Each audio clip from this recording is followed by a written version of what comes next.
Professor, prazer estar falando com o senhor. Quero continuar no assunto Trump, mas agora puxando mais para um lado da diplomacia e desse novo episódio, né, envolvendo, justamente no Salão Oval, envolvendo um outro chefe de Estado, no caso o presidente da África do Sul. Trump deixando, inclusive, o presidente bastante constrangido da África do Sul, fazendo acusações calcadas em notícias falsas, como, por exemplo, de um genocídio a pessoas brancas do país, notícia que teve que ser desmentida por várias fontes e por várias agências internacionais. Por que Trump se apoia nesse tipo de ações e ainda insiste nessa tecla, especialmente quando está diante de não aliados ou de outros presidentes que não estão exatamente na mesma linha de pensamento dele e com a mesma ideologia? Veja, quando eu falei na parte final, eu falei de perder o mandato, mas o que eu quis dizer efetivamente, ele perder o controle das casas e com isso ver o seu mandato afetado, se transformando rapidamente num pato manco efetivamente.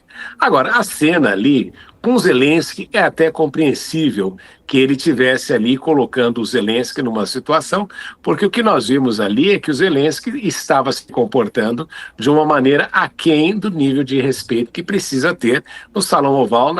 E você não se comporta dessa maneira como o Zelensky estava se comportando ali quando você está encontrando o presidente dos Estados Unidos, e justamente o Zelensky estava ali utilizando também uma tentativa de forçar o Donald Trump a tomar algumas decisões que ele não queria.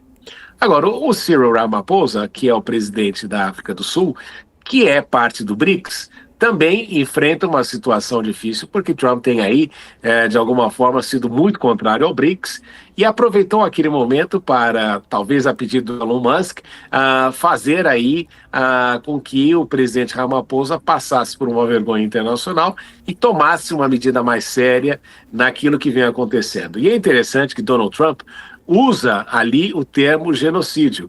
O Ramaphosa poderia ter sido muito mais esperto no momento e perguntar se o presidente dos Estados Unidos está aplicando dois pesos e duas medidas com relação àquilo que acontece, por exemplo, em Gaza. E como é que ele responderia a isso e ficaria dentro, como é que isso seria percebido pela mídia norte-americana se o Ramaphosa tivesse pensado isso na hora, quando os Estados Unidos tratam aí duas situações completamente diferentes, com dois pesos e duas medidas bem diferenciadas. Agora, presidentes fazem esse tipo de coisa, viu, por causa da assessoria. Então, a assessoria que preparou o material e com certeza estava distraído quando fez isso. É a mesma coisa que aconteceu naquele episódio do presidente do Brasil, quando esteve aqui na China, que foi responder à pergunta do repórter quando não tinha mais nada que esclarecer, e aquilo foi um equívoco diplomático e deveria seguir adiante o assunto.